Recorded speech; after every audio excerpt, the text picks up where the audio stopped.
Baga gara barnoota ji'oogiraafii kutaa 11tti nagaan dhuftan. Unit 1 The Formation of Continents. Boqonnaa tokko uumama ardiileewwanii.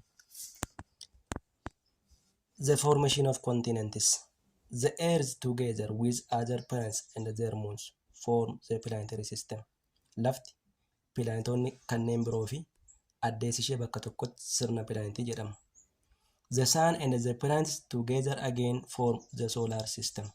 Biiftuunii fi pilaanetoonni salgan akkasumas kanas qaamonni hurraawwan hawaa keessa jiranii bakka tokkotti isaan immoo sirna soolaarii jedhamu.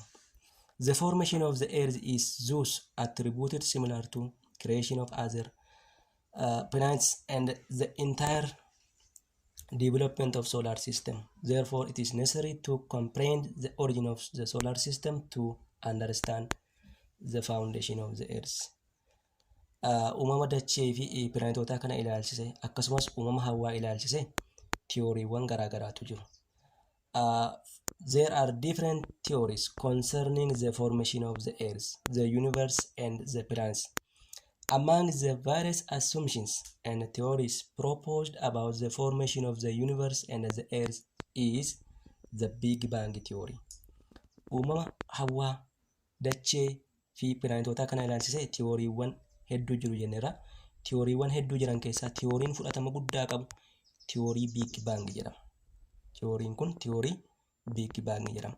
According to this theory, the universe originated sometime 10 to 20 billion years ago. Akka tiyoorii Big Bangitti hawaan fi lafti kan isheen uumamte waggoota biliyoona 10 hamma biliyoona 20 ta'a jedhamee tilmaama. The expansion of small volume of matter at an exceedingly high density and temperature kunis kan inni uumamuu danda'e density yookaan immoo rukkina guddaa wal qabannaa guddaarra akkuma kanas temperature humnaa ol irraa kan ka'e hawaan kun uumamuusaa yaadni yookaan immoo tiyooriin ibsu tiyoorii Big Bang jedhama. The sun, the planets, stars, the meteors, asteroids and comets through material collision, cooling and gravitational attraction these are formed. Fakkeenyaaf kan akka biiftuu pilaanetoonni salgan urjiileen meetiroon asteroidoonnii fi komeetonni wal qabannaa irraa kan ka'e akkuma kana immoo qabbanaa fi humna giraafitii irraa kan ka'e jarreen kun hawaa keessatti waggoota yeroo hawaan uumamte kan warra uumaman keessaa jarreen kun isaan tokko. Our Earth was created from the mixture of gases and dust particles moving in space around the sun about 4.5 billion years ago. Lafta irra jiraan kunga kan isheen uumamte makaa gaasota garaagaraa fi dhukkeewwanii keessumatti kanneen hawaa keessa rivolvii godhan yookaan immoo sochii godhan waggoota biliyoona 4.5 darban har'aa dura jechuudha. Kanaan dura lafti uumamuu isheeti. The first cosmic rocks solidified and created the first Earth about 4 billion 600 million years ago to 3 billion 900 million years ago. First cosmic rocks kan jedhamu cosmic jechuun hawaa wajjin wal qabateetu yeroo jalqabaaf kan uumaman cosmic rock jedhamu yookaan immoo kattaaleewwan cosmic jedhamu. Isaan kunis lafa jalqabaa uuman. Lafa jalqabaa waggoota biliyoona 4 fi waggoota miliyoona 600 fi hamma waggoota biliyoona 300 fi miliyoona 900tti kan ture inni cosmic rock jedhama. In this case MA means million years ago. As keessatti MA jechuun waggoota miliyoonaa jechuudha yookaan waggoota miliyoona darban jechuudha. Following that the initial continent or the initial land masses gathered to form the early continent called Rodinia. Cosmic rock kan hordofuudhaani ardiin yookaan lafti jalqaba ijaarame Rodinia jedhama. Ardiin akka kana egaa ardiileewwan jalqaba irratti ardiileewwan gurguddoon torban turre yeroo jalqabaaf cosmic rock kanarraa yookaan kattaa kanarraa ardiin jalqaba ijaarame ardii Rodinia jedhama. During the late Cambrian period or 540 million years ago, the Gondwana supercontinent had evolved around the South Pole. Yeroo periodii Cambrian jedhama. Cambrian periodiin kun pireediiwwan paalazoik iraa keessaa tokkodha. Waggoota naannoo miliyoona 514 Gondwaanaan yookaan immoo ardiin guddichi kun naannoo bantii kibbaa yookaan immoo saawus poolii kan turedha. Next to these four major continents kanatti fufee immoo ardiileewwan gurguddoo afur jechuun Gondwaana, Baltika, Siberia and Laurasia came into being during 458 million years ago in the mid-Ordovician period.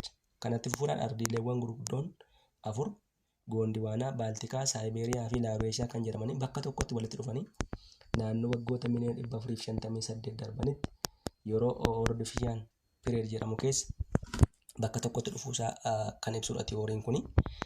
The continental coalition had then produced the pre-Pangea continent during the early Devonian period at about 390 million years ago. Wal harkisuun kun ittuma fufuudhaani ardii jalqabaa yookaan immoo Paanjiyaa duraa kan jedhamu yeroo Devonian period keessa uumamuu isaati.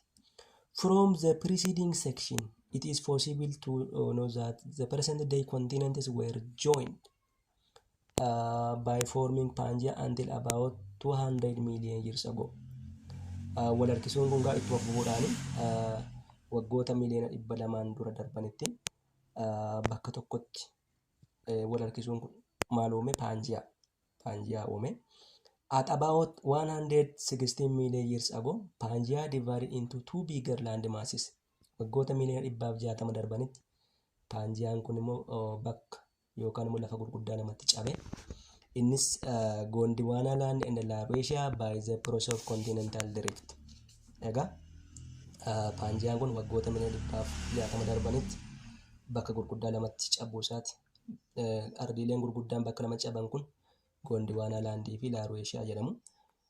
Gondwana land today it consists especially southern continents, for example Africa, Latin America, Australia and the Indian and Arabian Peninsula are included under Gondwana land.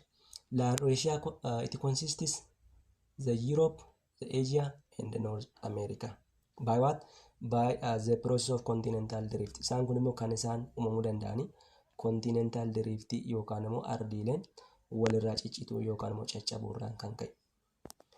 During this, India moved northwards and separated from the Gondwana continent by collision. Yeroo kana biyyi Indiyaa har'a jedhamtu kuni Gondwana landii kanarraa citte gara kaabaatti muufii goote yookaan immoo sochii goote. And Australia had separated from Antarctica. Ardiin Australia har'a jedhamtu kun immoo ardii Antarctica. Antarcticaan kun ardii cabbaa hamma har'aattis jireenya dhaabbiidhaan kan namni irra hin jiraannedha. Kan inni argamu naannoo bantii kibbaatti argama. This pronounced the break up of Gondwana continent. The two gained continents. Ardiileewwan gurguddoon kun lamaan jechuunis Gondwana land and Laurasia. They moved apart east and west, thereby resulting in the opening of Atlantic Ocean. Ardiileewwan gurguddoon kun lamaan jechuun Gondwana land fi Laurasia kun addaan cituurraa yookaan immoo addaan fagaachuurraa kan ka'e kanneen kaan gara bahaatti kanneen kaan immoo gara lixaatti muufii yookaan immoo sochii gochuurraa kan ka'e. Kun immoo garbi guddaa Atlaantikii har'a ardiiwwan Ameerikaa lamanii Afrikaa gidduutti argamu akkan uumamu sababa guddaa ta'eera. Gondwana land, which consists of South America, Africa, the Arabian Peninsula, the Indian subcontinent, Australia and Antarctica. Akkuma jalqaba jenne Gondwana landiin kun ardiileewwan gurguddoo har'a akka Ameerikaa kibbaa, Afrikaa, Arabian Peninsula, Indiyaa, Austraaliyaa fi Antarctica of keessaa qaba.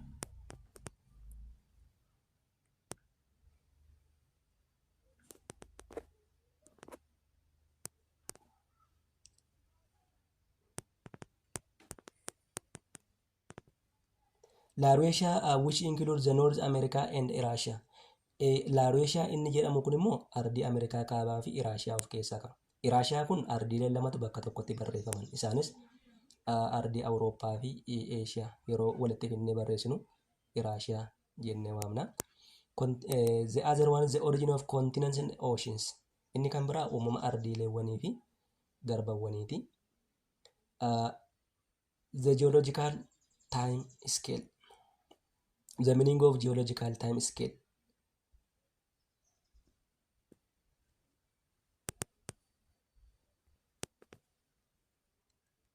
The geological time scale. Meaning of geological time scale. Kan biraan geological time scale dha yookaan immoo gabatee time scale ti. Meaning of geological time scale.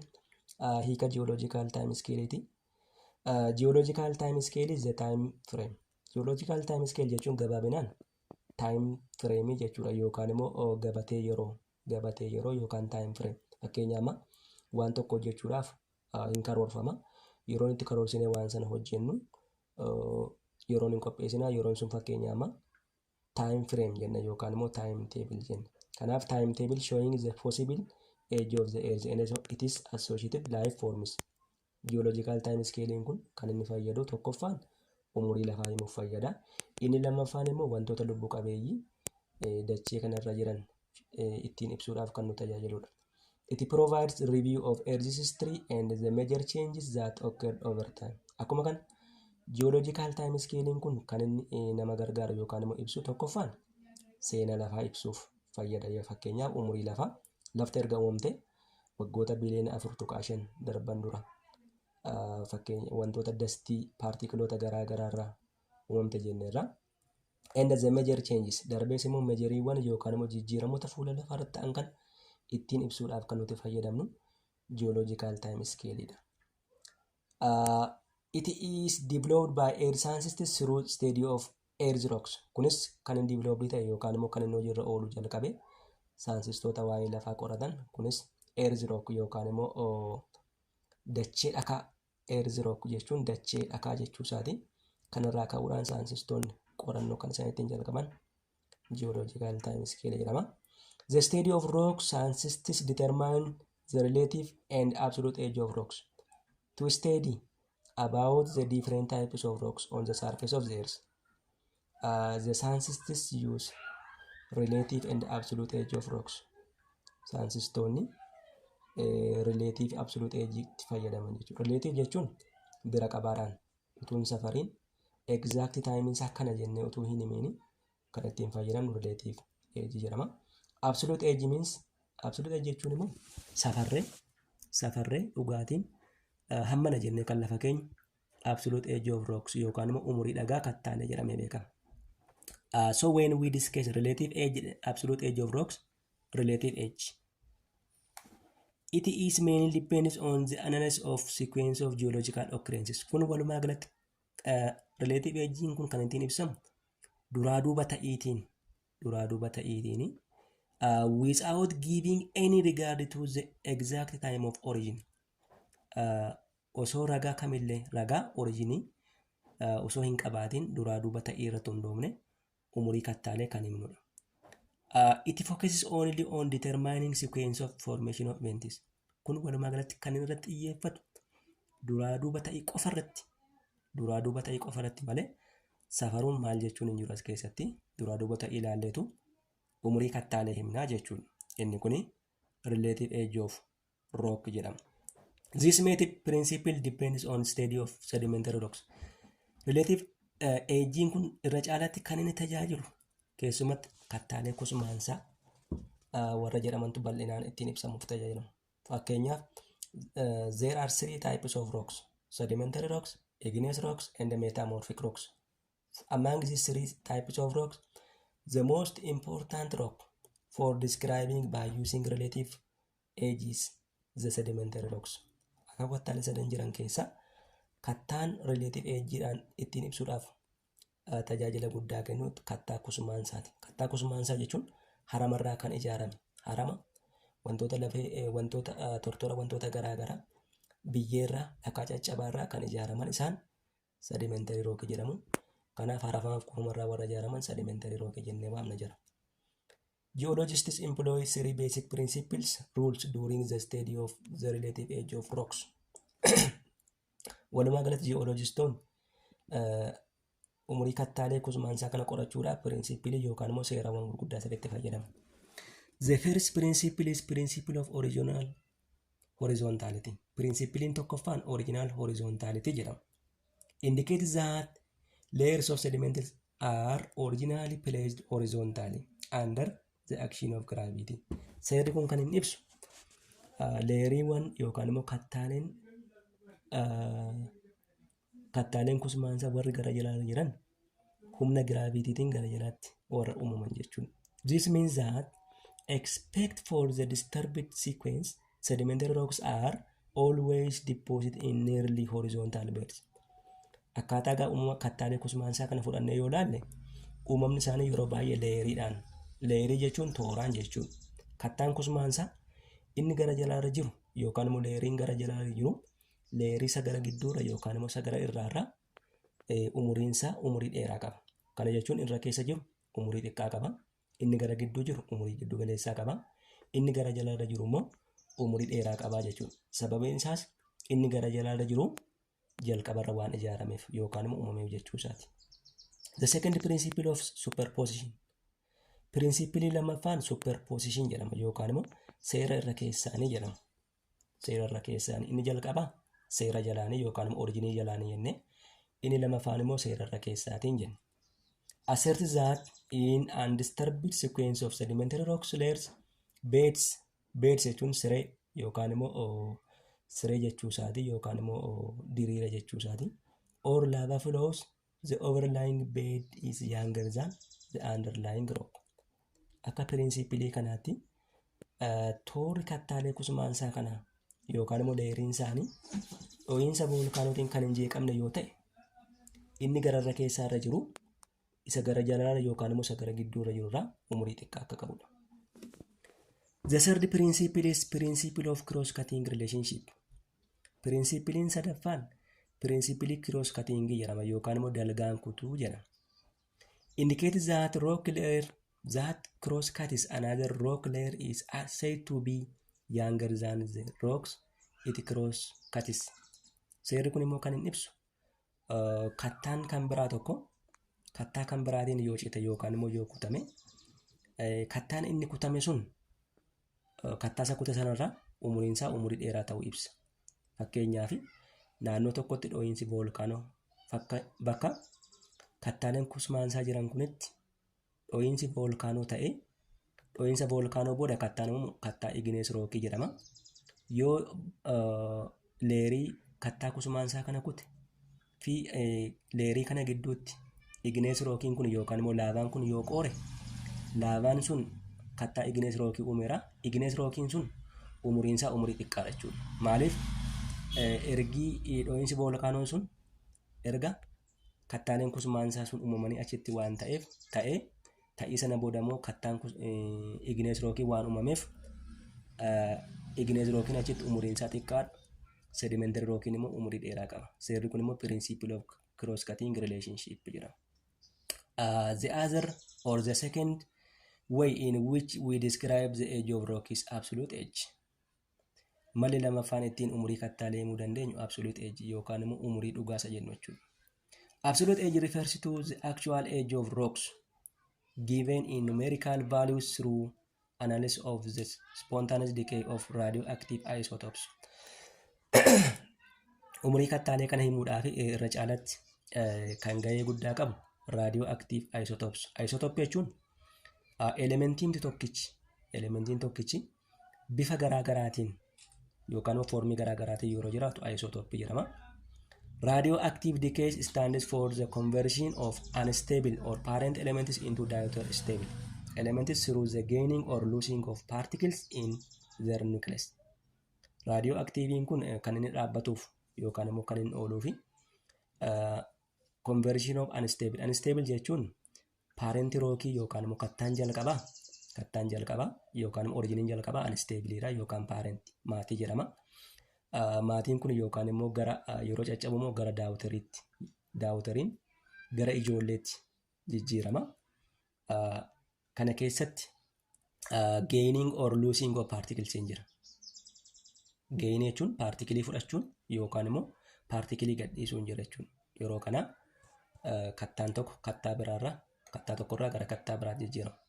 For example, potassium 14 decays into argeen 14. Fakkeenyaaf pootaasiyeemiin 40 gara argeen 40 jijjiirama. Like this, carbon 14 converts or changes into nitrogen 14. Rubidium 87 changes into strontium 87, and the uranium 235 change into lead 207. For example, this one is a chart that describes the age of rocks by using radioactive. For example, there is number, parent isotope, daughter isotope, half-life. Parent isotope jechuun maatii jalqabaa yookaan immoo isotope jalqabaa kattaan sun osoo hin caccabin jechuudha. Daughter isotope means what? When that rock is changed or break down or decays into another rock. And half-life means what? The year that one rock changed from one rock to another. That is we call as half-life. Jedhama jechuudha. For example, number 1, uranium 238. It is daughter isotope is lead 206. Its half-life is 4.5 billion years. Uranium 238 kuni gara daughter isaatti jijjiiramuudhaaf yookaan immoo gara lead 206 jijjiiramuudhaaf waggaan inni barbaadu waggaa biliyoona 4.5 jechuudha. Rubidium 87. This one is converted or changed into strontium 87. Rubidium 87 jedhamu kun immoo parent isotope dha. Gara daughter isaa strontium 87 jedhama. Kun immoo jijjiiramuudhaaf walakkaan umuriin inni barbaadu 48.8 billion years. Waggoota biliyoona 48.8 barbaada. Potassium 14 converts into argon 14. It needs around 1.25 billion years ago. Kun immoo walumaa galatti potassiumiin 40 gara argon 40 jijjiiramuudhaaf waggoota biliyoona 1 miliyoona 200 kuma 50 barbaada jechuudha. Miliyoona 200 fi kuma 500 barbaada. Uranium 235 converts or decay into lead 207. It needs around 740 million 4 million years. Uranium 235 kun gara lead 207 convertii ta'a yookaan immoo decay ta'a. Waggaan inni barbaadu yookaan immoo half-life insa waggaa miliyoona 704. Carbon 14 decays into nitrogen 14. It needs 5,730 years. Carbon 14 kun immoo parent isotope ra gara daughter isotope nitrogen 14 jijjiirama. Waggaan inni barbaadu giddu galeessaan waggaa 5,730. The time taken to convert from parent element to daughter element is commonly measured in half-lives. Yeroon parent rockin tokko yookaan immoo unstable tokko gara daughter element isaatti jijjiiramuudhaaf yeroon barbaadu yookaan yeroon ittiin safarmu half-life jedhama. Half-life jechuun walakkaa umurii jechuudha. The half-life of an isotope is the time taken for half of parent isotope to change to its product items. For example, this one is chart. Look at this chart. Chartii kana mayyoo ilaaltani. Chartiin kun chartii parentii yookaan unstable fi daughter isotopeeti. Chartiin kun chartii parent isotope fi daughter isotopeeti. In this chart there is number of half-lives, proportion in percentage of isotopes. Zero half-life means parent isotope is not break down 100%. Daughter isotope is what? 0. Kana jechuun zero half-life jechuun asitti kattaan sun hin caccabne. Kana parent isotope sun guutuudha. Daughter yookaan immoo garatti kan irraa cabe yookaan immoo elementiin kan biraa bahin jiru jechuudha. Kanaaf asitti daughter isotope isa maal ta'a? 0 ta'a. Half-life 1 jechuun parent isotope sun meeqa? 50. Daughter isotope meeqa? 50. Kattaan sun harka 50 gara biraa jijjiirameera 50 qofa qabatee jira jechuudha. 2 half-life jechuun parent isotopiin sun amma maal ta'aa deema? Of keessaa kattummaa sana gadhiisaa deema, gara kattaa biraa jijjiiramaa jira. 25% daawwitira isotopiin isaa 75% daawwitira isotopiin isaa 75 ta'a. Half life 3 jechuun immoo parent isotopis what 12.5 daawwitira isotopis 87.5. Kana jechuun that parent rock is totally or nearly totally converts into another rock. Another rock yookaan immoo guutummaatti yookaan immoo gara kattaalee biraa jijjiiramu isaa agarsiisa jechuudha. There are different rocks that are used in radiometric. Radiometricin kun gaa umurii kattaalee dhugaa ittiin himuudhaaf yookaan immoo ibsuudhaaf fayyadamna jenneerra. In this case, there are different rocks for describing the age of these rocks. For example, uranite, zircon, hornblende, glyconite. Fakkeenyaaf uranite, zirconi, hornblende, glyconite warreen jedhaman kun kattaaleedha. Kattaalee keessumatti umurii kattaalee himuudhaaf raadiyoometrii keessatti warra fayyadanii. And there are some fossils used in geological. Darbee immoo foosiliiwwan umurii kattaalee qorachuudhaaf warri fayyadan jiru. Foosilii jechuun haftee lafee wantoota lubbuu qabeeyyii irraa kan ta'e jechuudha. Wantoota haftee lafee bineensotaa fi biqilootaa irraa waggoota miliyoona baay'ee dura lafa keessatti awwaalamanii irraa kan ta'e isaan foosil jennee waamna. For example, trilobite fossil, Cambrian. Trilobite fossiliin kuni fossiliin isaa fossilii Cambrianiti. Cambrian kun periodii Paleozoic era keessaa tokko. Ammonite fossil, Jurassic. Jurassic is one of the period of Mesozoic era. Crinoid fossil, Carboniferous period. Carboniferous periodiin kunis Paleozoic periodii keessaa tokko. Asitti Carboniferous jechi jedhu jira kuni. Asitti Carboniferous means the period in which coal is deposited in the surface of the earth. Carboniferous period kan jennu yeroo baay'ee periodiin Carboniferous periodii jedhamee waamu sababni itti Carboniferous jedhamee waamamuu fi yeroo itti kooliin yookaan immoo cileen boba'u addunyaa kanarraa itti bal'inaan uumame waan ta'eef yeroon sun yookaan periodiin sun era Paleozoikii keessaa Carboniferous period jedhamee waamama. The other one is based on the geological time scale history of the formation of the earth, classified into 4 longer geological periods and eons. Egaa geological time scale irratti hundaa'uudhaan dhufaatiin yookaan immoo uumamni dachee kun longer geological period itti hirama yookaan immoo periodiiwwan gurguddaattii fi kuma kan eonitti qoodama.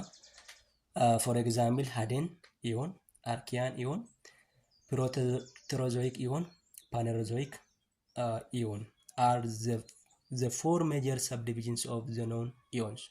Jarreewwan kun arfan eon jedhamu. Eon jechuun umurii dheeraa jechuudha. Umurii dheeraa waggoota miliyeenaan biliyeenaan yeroo waamnu eon jennee waamna. And this eon is break down into eras, and the eras break down into period, and the periods break down into what? Epoch. Eoniin kun gara yerootti yookaan immoo yerootti gaba caccabsinu gara eraatti caccaba. Eraan gara period caccaba. Periodiin immoo deebi'ee gara maal caccaba? Gara epochiitti caccaba jechuudha. Epoch jechuun yeroo ishee gabaabduu umurii lafaa himuuf wantoota uumamoota dachee irra jiran lafa keessa jiran himuudhaa fi ishee gabaabduu fayyadamnu jechuudha. The Haden, Archean, Proterozoic eons are often called Precambrian. Eoniin Haden jedhamu. Archeanii fi Proterozoic eon jedhaman kun isaan kun walumaa galatti bakka tokkotti Precambrian jedhamu. Precambrian jedhamu. Precambrian jechuun yeroo Cambrian duraa jechuudha. Yeroo Cambrian duraa yookaan immoo yerootti wantoonni lubbuu qabeeyyii ta'an fuula lafaarra kan hin jiran. Fuula lafaarras qaama bishaanii keessas wantoonni lubbuu qabeeyyiin kan hin jiran. Yeroon kun yeroo itti bal'inaan kattaaleen itti ijaaraman. Yeroo itti kattaaleen ijaaramanii kanaaf inni Precambrian jedhama yookaan immoo yeroo jireenya duraa jedhamee waamama. The Phanerozoic is the most recent eon. iyooniiwwan arfan jiran keessaa iyooniin kan yeroo dhiyoo inni jedhamu Phanerozoic iyoon jedhama.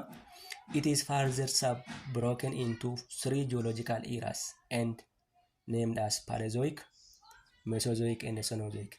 Phanerozoic iyooniin kun deebi'ee iiraawwan sadiitti hirama. Iiraa Paleozoikii, iiraa Mesozoikii fi iiraa Cenozoikii jedhamee bakka sadiitti hirama. The geological eras. There are the Precambrian era, Paleozoic era, Mesozoic era and Cenozoic era. At the beginning we have said that there are 4 eras. Jalqabarratti akkuma jenne eraawwan gurguddoo afurtu jiru jenne. Era Precambrian, era Paleozoic, era Mesozoic fi era Cenozoic jenna. So when we discuss these eras one by one, Precambrian era. The Precambrian era is the oldest of all the geological eras. Eraawwan hundumaa jiran keessaa era umurii dheeraa jedhamee inni beekamu era Precambrianiti. It covers the time from 600 million years to 4.5 billion years. Kun kan inni coverii godhu yookaan immoo kan inni hammatu yeroo waggoota miliyoona 600 ammaan dura darbanii qabe hamma waggoota biliyoona 4.5. 4 biliyoona 4.5 jechuun umurii lafaa jechuudha. Umurii lafti har'a jirtu kun itti uumamtee jechuudha. This one is about 85% of the geological time of the earth. Umurii lafaa keessatti persentii 85 eraan qooddatu era Precambrian jedhama. It was the time of solidification of the earth and the formation of the oldest rocks. Eraan kun era yeroo itti lafti qorrite. Jalqabarratti kan lafti ho'ituu turte jenneerra. Adeemsa keessa maal taate jenneerra kuulii yookaan immoo qabbanoofte soolidii taate jenneerra. Kanaaf yeroo era lafti keessa soolidii taate jalqabatti lafti gaasii ho'ituu kubbaa ho'ituu turre jenneerra. Yeroo isheen itti qorrite immoo yeroo Precambrian era kana. And the formation of oldest rocks. Kattaalee hundumaaf iyyuu bu'uura kan ta'an jala kan jiran qaama bishaanii tulluuwwanii qabanii warri jiran oldest rocks yeroo kana jechuudha kan isaan bal'inaan uumaman.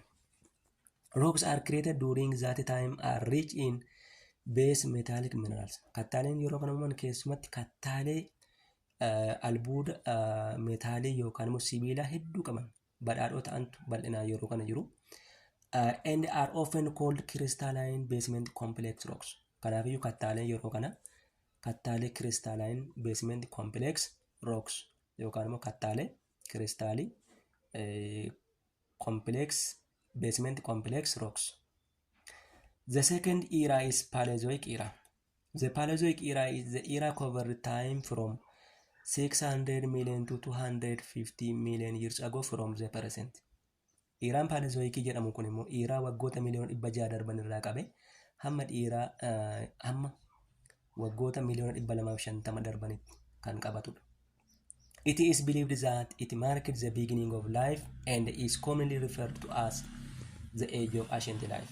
Eraan Paleozoic jedhamu kun era yeroo jalqabaa wantoonni lubbuu qabeeyyiin lafarra jiraachuu jalqaban qaama bishaanii keessa jiraachuu kan jalqaban especially yeroo kana jechuudha.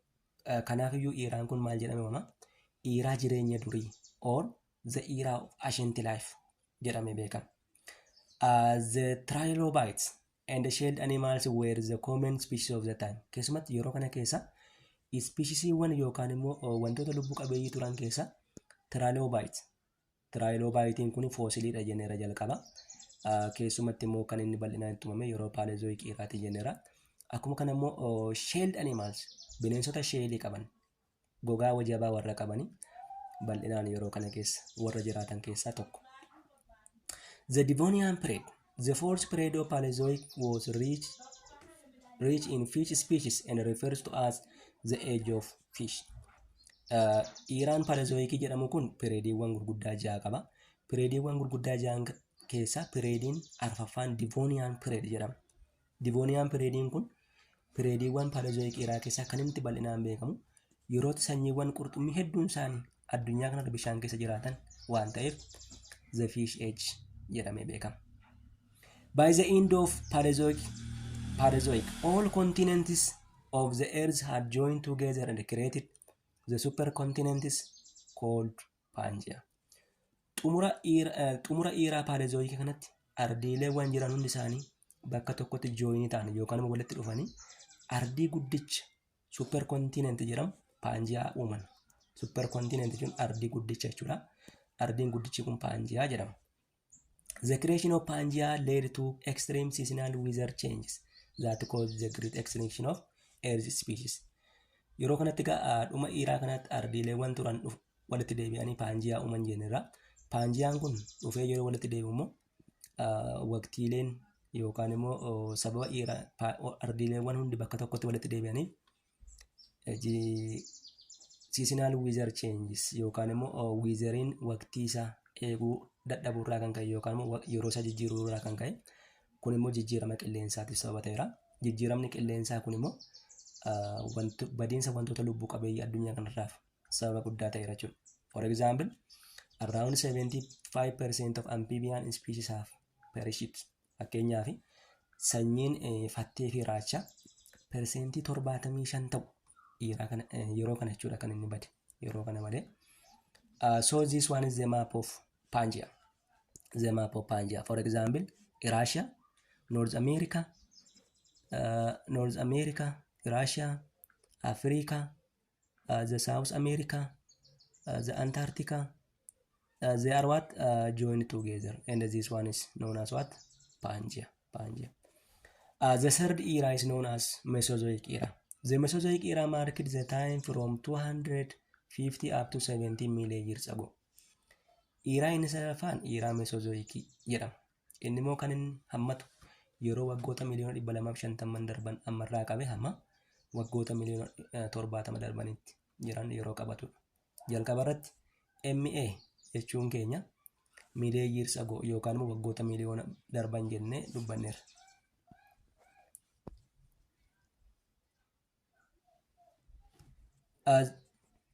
This Mesozoic era is often referred to as era of middle life.